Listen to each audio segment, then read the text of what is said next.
Gore Vidal is America's greatest living man of letters. For 50 years, his novels, essays, stage and screenplays have delighted and shocked his public, while his political views have never been less than radical. It's just precious. He's the wittiest of all American writers. Most of us aren't witty at all. He has a rather prickly personality, you know. How popular do you expect a porcupine to be? Taking pictures here. I'm still trying to look natural. He was beautiful. I mean, people flirted with him, male and female. His sexuality was such that it was there for all.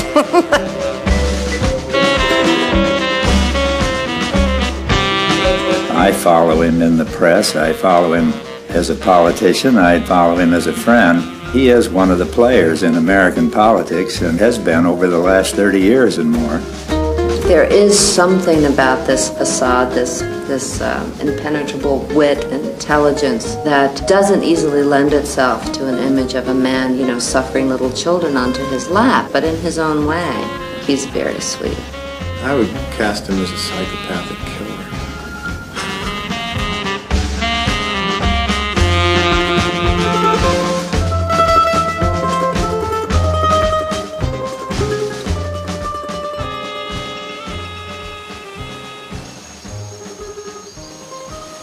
Gore, are you enjoying writing your memoir?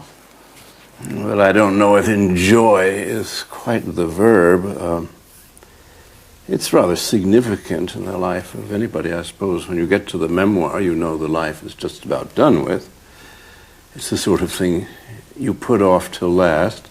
Sort of thing I thought I'd put off for good. You can only tell the truth about the people that you've known in fiction. That's why we invented fiction. There are a lot of problems to writing a memoir.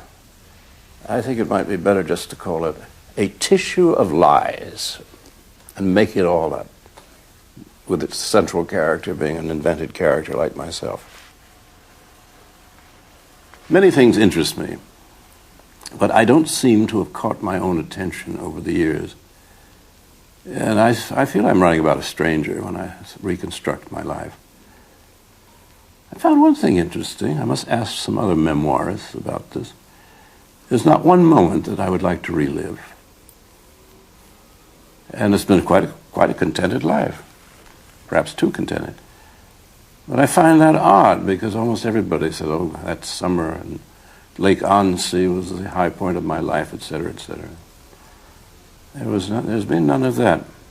But is that there's no sort of great love affair in your life which has prompted you, or? Well, there was one very early, and one was early enough. I don't think it happens twice. There are some people who I think are partial to the notion, particularly kids, of having a twin. And all that I was not, he was, and all that he was not, I was, and the two of us would have been pretty good had we been rolled into one. He was killed 50 years ago, March 1st, at Iwo Jima. And so doing the memoirs, I was somewhat haunted by him. And I was intrigued by another self that didn't survive. I was very interested in sex. I was not interested in love affairs. And I'm not going to be able to write an agony story. But I might find a few jokes along the way. Is that because there really wasn't any agony? Well, if there was, I'm a Stoic, or so I like to think, and so I was brought up. When you're brought up by a blind man who was accidentally blinded by the age of 10 and made his way in the world, self-pity is very hard to indulge in when you live with somebody like that. I was brought up in the house of my grandfather, Senator T.P. Gore. Friends, to obtain votes with false promises is worse than to obtain money with false pretense. My grandfather was an extraordinary influence on me. He sort of taught me to read, got me interested in history, Got me interested in literature, certainly got me interested in politics, certainly got me interested in the politics of the people. He was an old populist. And what is considered my left-wing positions are nothing but the positions of the party of the people. But I will never rob your cradles to feed the dogs of war.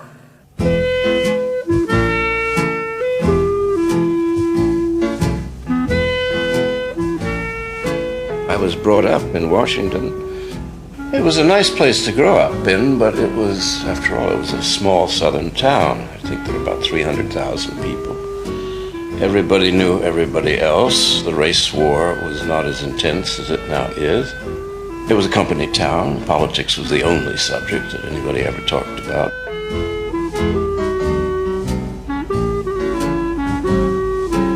But really, the only thing attractive to me in the city is the White House. It's the only game in town. I would put up with Washington if one could live there.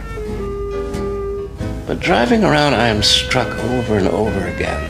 This is a city of the dead. Everywhere you look, there's a memorial to somebody who's been shot.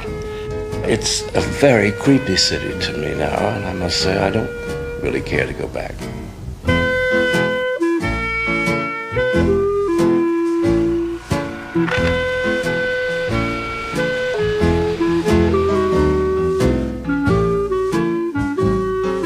After my birth, my father, my mother, and I moved to Rock Creek Park, the house of Senator Gore, her father, and is now the residence of the Malaysian ambassador. And his wife, very charming woman. I was placed in a drawer. Here we lived, off and on, for the first 10 years of my life. And as living with the in-laws is a sure route to divorce. In due course, my parents did divorce, but I was very, very happy with my proper parents, my grandfather and my grandmother. I was prematurely taught to read by my grandmother so that she would be able to do other things than read to him. He was blind from the age of 10, and so he was always read to all day long. So I learned to read at 5 and 6, and I was really reading grown-up books to him at 6, 7, 8, 9, 10. Did you like to read to your grandfather? Oh, yes. He was very interesting, very witty man, and he would explain enough of the text so I knew what was happening. I read a lot of history to him. I was bored by the congressional record, that kind of stuff. On the other hand, by the age of 10, I understood bimetallism, which I don't think any 10-year-old has ever understood, and the meaning of fiat money. So, because he was on the Banking and Currency Committee. In his day, the entire top of the house was one long, raw room with just plain deal wood floors and 20,000 books. And I was constantly reading, and I would sit in these windows are set in rather funny embrasures, which would just fit a seated child. And I would sit there and read, removed from the house and removed from the world. I began to suspect that a writer had been born when I first read a book just to myself, not aloud. And as I began to read it, I started to think of an alternative work to the one I was reading. I was all of 7 then. The book was called The Duck and the Kangaroo, a tale of unnatural affection. So I began to write my own version of this while I was reading it. And by the time I was 14, I think I'd started about 3 novels. And Willowa, my first published novel, written when I was 19, must have been about my 7th attempt. So, one was a novelist. And I had the good, or I think perhaps bad fortune of being published very early, before I was ripe enough. Tennessee Williams always said, "It's a pity, Gore, that you became so successful so young. You always got to see the world from a successful person's perspective." Tennessee was extremely hard on other people's characters. I often felt that about him, too. But there was something in it, perhaps, that I was recording life at a point before I really quite understood what I was recording. And then, rather naturally, thanks to my childhood in this room, in this house, history and politics were, the air I breathed, the way my brain worked. So it was inevitable that I would go in those directions.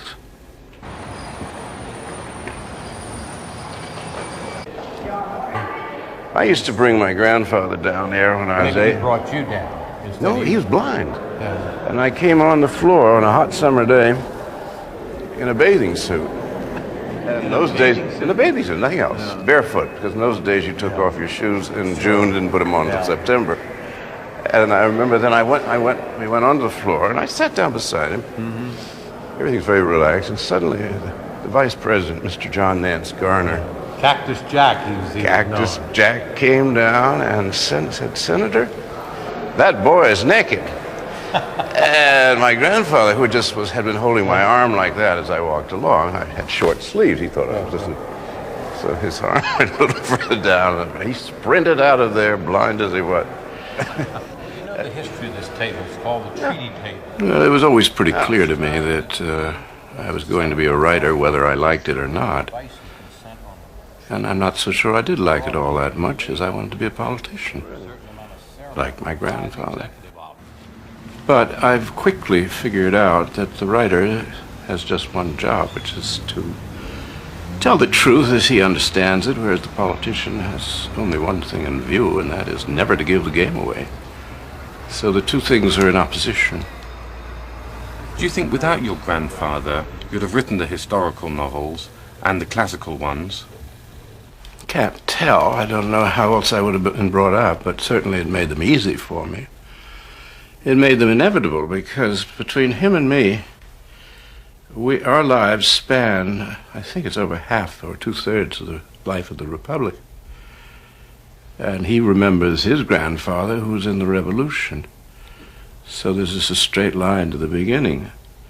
So to me, American history was always a family affair. That's why I chose to, in those novels like Burr and Washington, D.C., to tell it through the eyes of one family, as indeed one family might have experienced it all. Had it not been for him and the fact that I was exposed to politicians and the floor of the Senate and all these books, who knows, I might have been a really serious and important novelist who would write about the only important subject, which is marriage. I was very close to my father. He had a charming and serene disposition. He was a very droll man. And he was an inventor. He was a true artist. Found out whether or not a 10-year-old youngster could handle it. What do you think? Sure, I'll try it. My father was eager to find a popular plane, a cheap plane. In fact, I think he dreamed of being the Henry Ford of aviation. So he was forever coming up with prototypes of cheap airplanes that were absolutely safe, so safe that even I, at the age of 10, could fly it. He was rather mean. So was the senator. But one of the reasons they were so fond of me was at the age of 17, I enlisted in the Army, so the government paid for me. By the time I got out of the Army, when I was 19, I'd already written my first book. From then on, I never cost them a penny. My father and I never agreed about anything, particularly politically. He was very right-wing. And yet, in 43 years that I knew him, we never quarreled. Nor did I with Senator Gore. Though he was far too awesome to quarrel with. But on the other hand, my mother was a virago. And the only way I can handle her in the memoirs, and I think it's going to work, is as a character of great comedy. I mean, here, she's a real honest-to-God lush, 1920s flapper.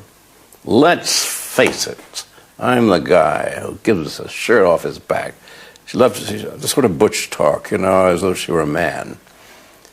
I'm the guy, this. And she has always done so much for others, and others have always let her down. Well, the more I keep doing the dialogue, because it starts to come back to me, I am in stitches. I mean, she is so funny inadvertently. On the other hand, I used to think, how on earth did I get stuck with this as a mother? You know, that was a bit of bad luck. You might say I had a moment of self-pity in my early adolescence, but I soon got over it. And then I solved it by refusing to see her the last 20 years of her life. It was a great burden off my back. In 1935, my father and mother were divorced. I arrived here in November 1935. My mother had just married Hugh D. Auchincloss, who had just remodeled what was then a fairly new house. I can remember the smell of the raw paint and the wet plaster. Everybody had a headache.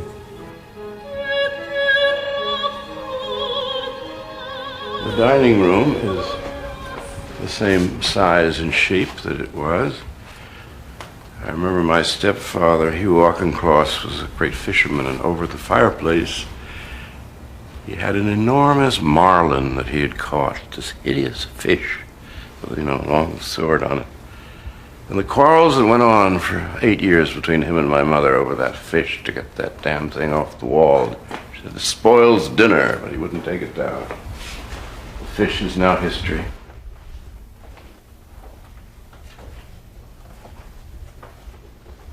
My first memory of the house, we came out at night, and I got up in the morning, as 10-year-olds do, at about 7 o'clock. And I went exploring around the place. I came back in, and what should I find? Sitting right here in this spot was my mother after her wedding night. I never remember what anybody wears, but she was wearing a gray silk dressing gown with a red border, looking rather disconsolate. And she said, "Do you like it here?" I said, "Well, we just got here. I can't tell." She said, Would you like it if I went back to your father?" And I knew that, even at 10, I knew that wasn't going to be possible, because he was far, far away. And I said, "Well, I don't know." Apparently, the wedding night and the marriage proved to be a disaster. However, she stayed married to Auchincloss for 6 years, 7 years, and had 2 children by him, who were, I think, born in this house, certainly brought up on the 3rd floor. But I've often rethought in memory the figure of her on these stairs, wondering what to do, and already wondering how to get out.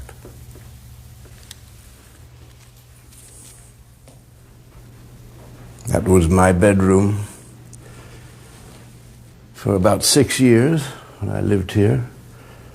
After I moved out, my mother divorced Mr. Auchincloss, and then he married a lady who had 2 daughters, one called Jackie, one called Lee. And then that Jackie moved into my room, found some of my old shirts, which she said she used to wear when she went riding. Then she married Jack Kennedy, and they came back after their honeymoon, and they stayed in that room. We would show it to you, but unfortunately it's now a closet.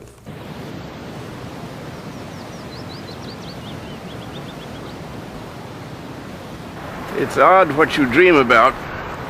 Most people have the same experience I do, that you dream about places that you grew up in. I dream of this river. I have a recurring dream that I am running at great speed through these woods, over the rocks, down to the river at the bottom, where we're always told not to swim. It's very dangerous, so we always swam there. And the scene between Bob Ford and Jim Willard in The City and the Pillar took place right down there. Abruptly, Bob pulled away. For a bold moment, their eyes met. Then, deliberately, gravely, Bob shut his eyes, and Jim touched him, as he had so many times in dreams, without words, without thought, without fear. When the eyes are shut, the true world begins. As faces touched, Bob gave a shuddering sigh and gripped Jim tightly in his arms. Now they were complete. Each became the other as their bodies collided with a primal violence, like to like, metal to magnet, half to half, and the whole restored.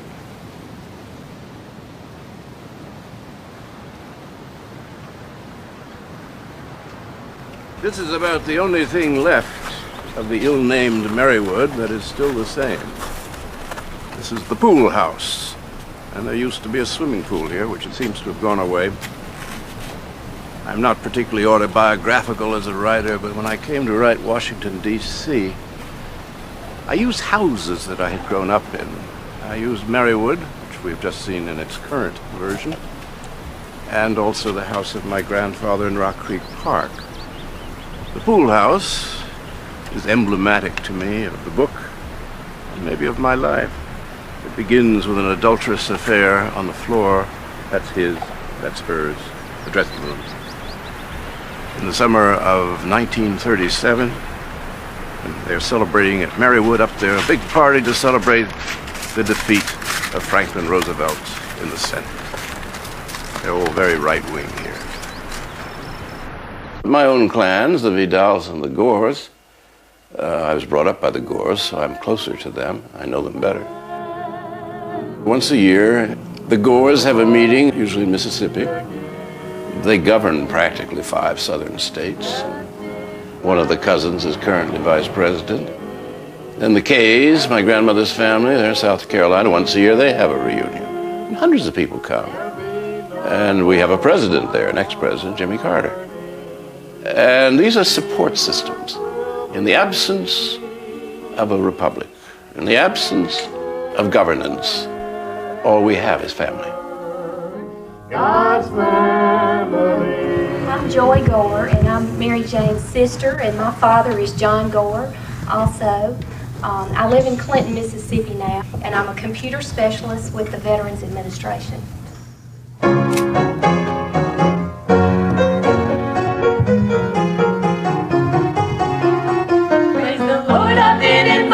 To a meeting in the air, Jubilee, Jubilee. All the saints of all the ages in their glory will be there. Oh, I'm going to that happy Jubilee.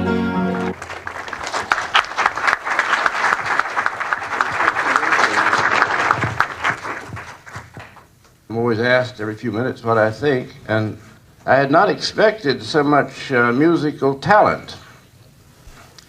In a family whose line, my line, T.P. Gore, we are all of us tone deaf. I'm also kind of thrilled today to see so many variations of my nose here. I had sort of thought it was all mine, and now I see that it's only on loan. And that you will see to it that it keeps on going in various variations down the ages. My grandfather came back here, some of you may remember, certainly you heard tell of, in 1910. I remembered some of his sayings and his statesmanship. Anyway, he once said, if there was any race but the human race, I would go join it. He had a dark side to him, but I think today he would be properly pleased with the human race as of this warm afternoon.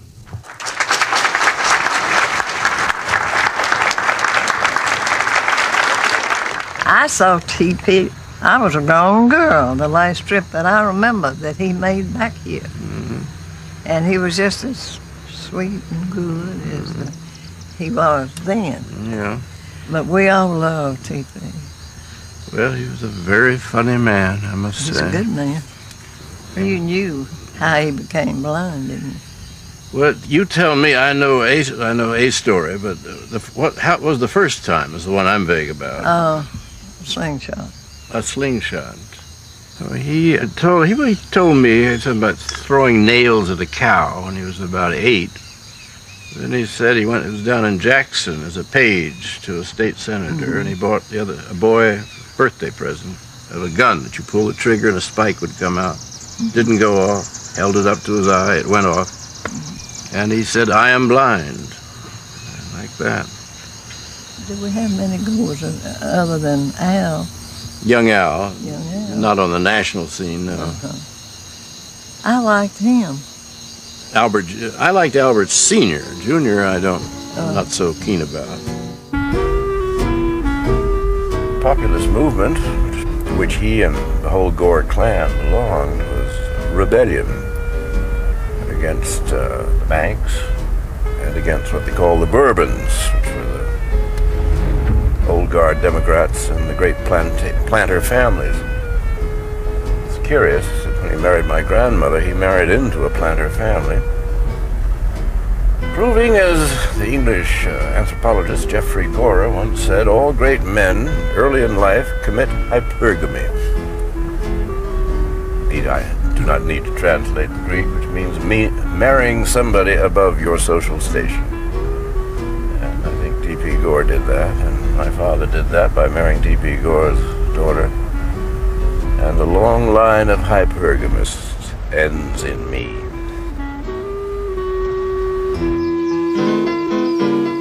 Eudora, you as a watcher of people, one question that sort of passed through my mind, that my grandfather, Senator Gore, was what they call a free thinker. And suddenly I'm surrounded by 200 relatives who really believe in our Lord. And up in that area, I mean, at every crossroads, there is a church, Baptist church, Methodist church. And this seemed to be, because I asked a couple, these are doctors, lawyers, these are not what they sometimes condescendingly call simple folk. They're very complicated and well-educated people. And this thing was the center of their lives. And I just wondered, you as one who has lived here all your life, is this something new? Did this start with the TV evangelicals and Billy Graham? Has this been consistent? I think it's been consistent. Yeah. I think it's just part of life here, especially in small towns. It's the center of activity and so on. I had a visitor from New York one time who said, "I've just come through Midtown in Jackson and something must be the matter. I saw all these streams of people pouring into the churches." And I said, "Well, it's Sunday. That's all that's happened." I think it is part of the way of life. I don't think it's new.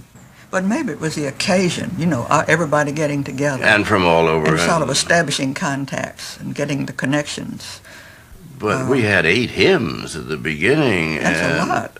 That's a lot. Luckily, only one chorus of each. But one thing I think, in fact, 'cause I have never seen the state of Mississippi before, and it was as green, I'm talking about Chickasaw County and all, as I expected. But I did recognize some of the same. There was the Kentucky Fried Chicken stand, and there was McDonald's. Yeah. Have you noticed that there's been more homogenization? Yeah, but I was thinking in a deeper sense maybe because in those early days when nobody much left where they grew up, they really had certain aspects of character that you could identify with them. Like everybody said, "Oh, those girls from the Delta, they're so fast." Those girls you can always tell a girl from the coast, the high heels they wear and so on. So we were forced to wear a uniform so that we couldn't see differences. But you could, by the way they did it. By the way they arranged the collar. The way they spoke. Well, all those things are now gone. So that you really can't tell the Delta from anywhere else. Upstate, yeah. This production is brought to you by your Pontiac dealer, who sells and services Pontiac, a General Motors masterpiece. I first met Eudora Welty in 1946 when my first book was published. Then came The City and the Pillar and the New York Times reviewer. Mr. Prescott hated it, and I was blacked out. My next 5 books. What to do? I was desperate. And I was saved because I had to make a living, and I was desperate. Something new had happened called television, live television, and I plunged in.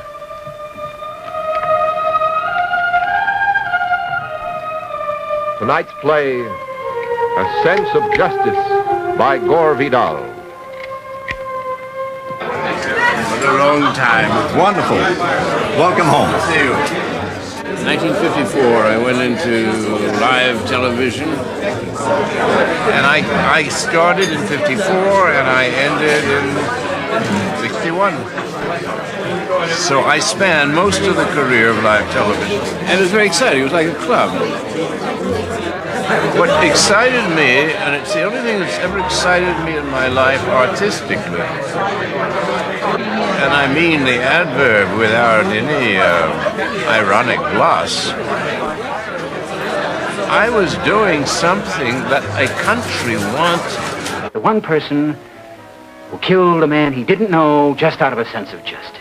In a sense of justice, I was trying to show at the height of the Joe McCarthy period that someone, an individual, might, out of a sense of justice, act in a way that the society as a whole dared not act when somebody like Hitler comes along, or in the case of Joe McCarthy, or in the case of my play, The Boss of a State, who was showing definite totalitarian symptoms. Believe me. It was a very dangerous play to write. Stay alive, son. Takes a lot more nerve. All of the actors, the directors, the producers would come here after the show, which would be broadcast live at about, 9 o'clock. We'd come out here by 10 or 10:30. All of us wrecked. Everybody became an alcoholic. I'm one of the few that managed to live this long. But I realized I was the last guest. I am Rip Van Withet. Come back from the past. And it's all half a century ago. I was a very unsuccessl child.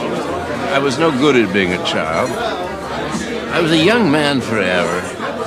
And I rather thought that was my role. I skipped middle age, and I think I'm now going into old age. And as somebody old who still has suddenly a nervous laugh, eyes begin to dart about still some of his marbles, I may enjoy old age. These little town blues are melting away. I'll make a brand new start of it in old New York, if I can make it there, I'll make it anywhere. It's up to you, New York, New York.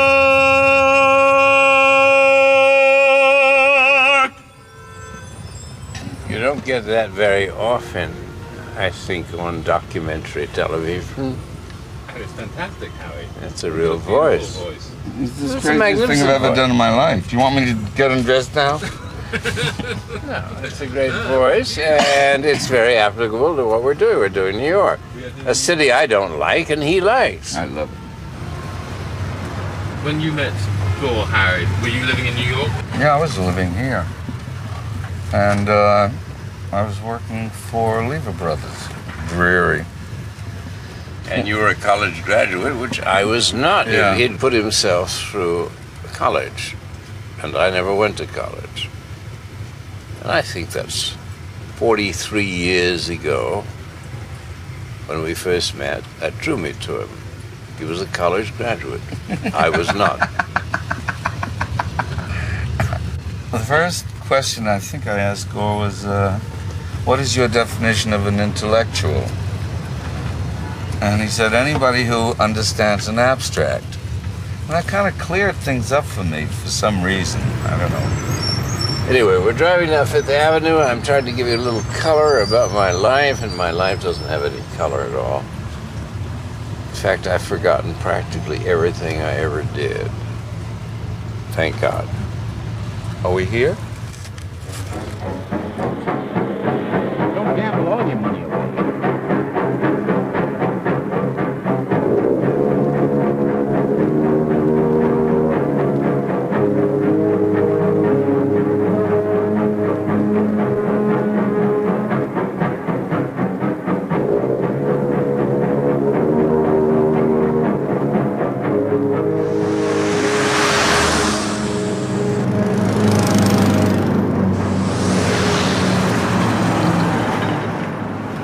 course, Los Angeles is my favorite American city, but this city isn't here, which is what I like about it. You make any kind of life you want.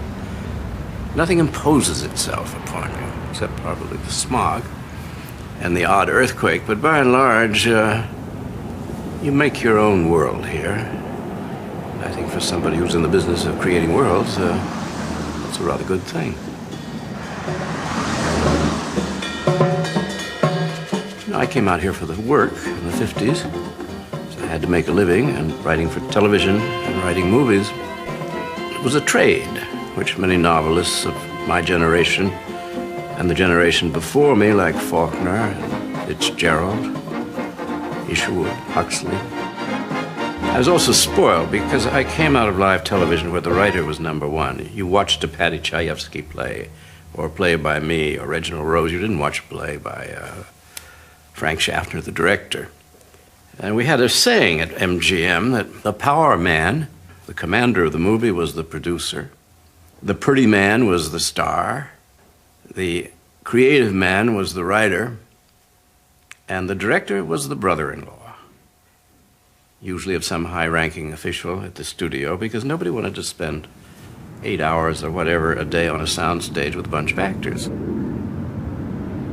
Then the French, in their confusion in the 1950s, decided that all these act-directors were suddenly auteurs, creators.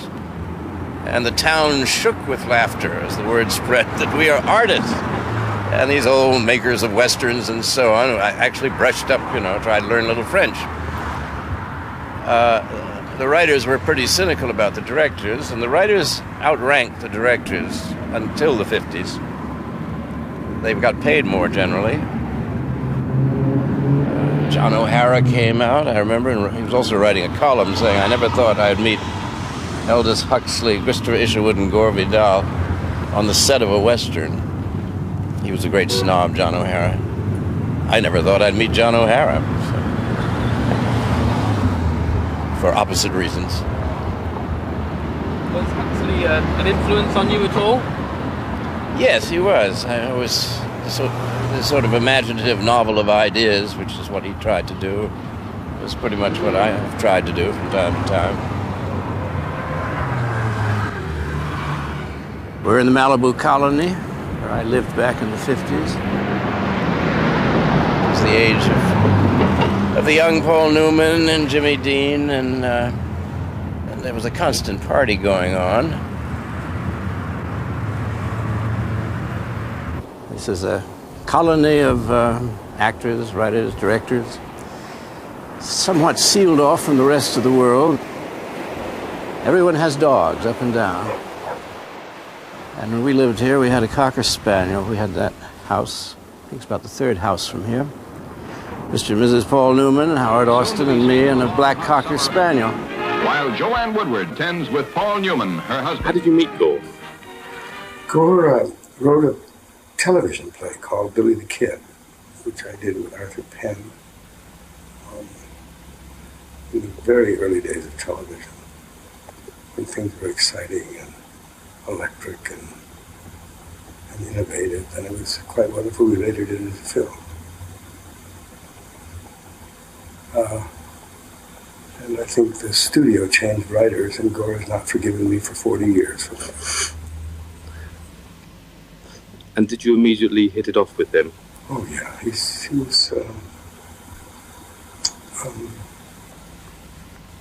he's got a quick and far-ranging mind, and of course I knew mostly as a writer then. I thought Paul was the most beautiful man I'd ever seen. But when I met Gore, I said, there are 2 of them. He was gorgeous. He was just beautiful. And I loved that he took me seriously. He took me seriously, but he also made fun of me because I was very serious and pretentious as hell. And he didn't allow that. But he also didn't treat me like a dingbat. And he loved the fact that I was Southern, and so was he. You know. Everything was the weekend. We were all, I was at Metro, Paul at Warner's, Joanne at Fox. One weekend we counted 100 people who had just arrived. I didn't know. I knew hardly anyone, so I thought they were Paul's friends or Joanne's. They didn't know anyone. And we suddenly were the place to come on Sunday. So there'd be 100 strangers wandering around, and none of us could say, well, get out, for fear it'd be the other person's friend. We had one long party, and everybody invited everybody. We had the most extraordinary people. Christopher Isherwood was there all the time, and Annie's Neem would come with her beautiful young man. Everybody who was anybody came because of Gore. Because Gore knew, even then, knew everybody. And then, of course, Paul had not yet married Joanne, so we had Confidential magazine and all sorts of those expose magazines around with telescopes and looking at the house, trying to see what was going on. And it was mostly, who left what in the sink, and why were those towels left in the middle, wet towels in the middle of the bathroom. I'm afraid it was no more glamorous than that. Were they wild times? Did you feel like you were... Well, no, they weren't wild times. Actually, although we must have felt as though they were, it was a time... I mean, everybody drank too much, for openers, except for me. I didn't drink at all. So I was the one who was always stealily running around, cleaning up dishes and cleaning up everything and complaining, picking up people's laundry. But it was mainly just groups of people talking all the time. And I think my education really began meeting Gore, because I, through Gore, met people like Christopher and Anais, and people to whom you could listen and learn. Well, I gave up novel writing for 10 years because I set myself a 10-year plan that in 10 years I would have enough money so I would never have to do anything I didn't want to do again. And at the end of 10 years, I had accomplished that. During the 10-year period, I did 5 plays on Broadway. I did 20 movies, perhaps, about 60 plays for television, doing a lot of essay writing, and I was involved in politics. So toward the end of this period, I had the leisure. I was living up the Hudson River. So did you see much of Gore and Harry when they moved up to Edgewater? Oh, yes, yes. That was the hangout. It was wonderful. That relationship, Howard and Gore's, it's sort of monumental in American literary history, and for that period it must have been quite strange or difficult, or maybe it wasn't, I don't know. Well, I think it was difficult, and there were big problems, and big problems with Gore's mother, and about Howard, and there were cruel things done, and I always felt, I said, it's wonderful to have, whether this is a romance or not a romance, I don't know, but it is wonderful to find the person in your life who fulfills that which you need. And for Howard and Gore, that is what happened. I remember at one point I did a summer stock play up there at the little theater there, and I stayed at Edgewater for the time that I was in rehearsal. Had a hilarious time. It was wonderful because every morning Gore would go down to write. That's what he does first thing in the morning. So no matter how late or how drunk he was the night before, he was always down in the wonderful octagonal room, sitting in the window with his coffee. And I was always the next person down, and I would come in with my coffee, and then we would sit and talk in the window, looking out at the water. It was a wonderful place to be. Joanne and I both campaigned for him when he ran for Congress in Dutchess County. And he didn't win then? No, but I think he got more votes than Roosevelt did. Do you think he would have made a good senator, president? He would have, well, he was running for Congress. Yeah, he would have shaken things up. He's not,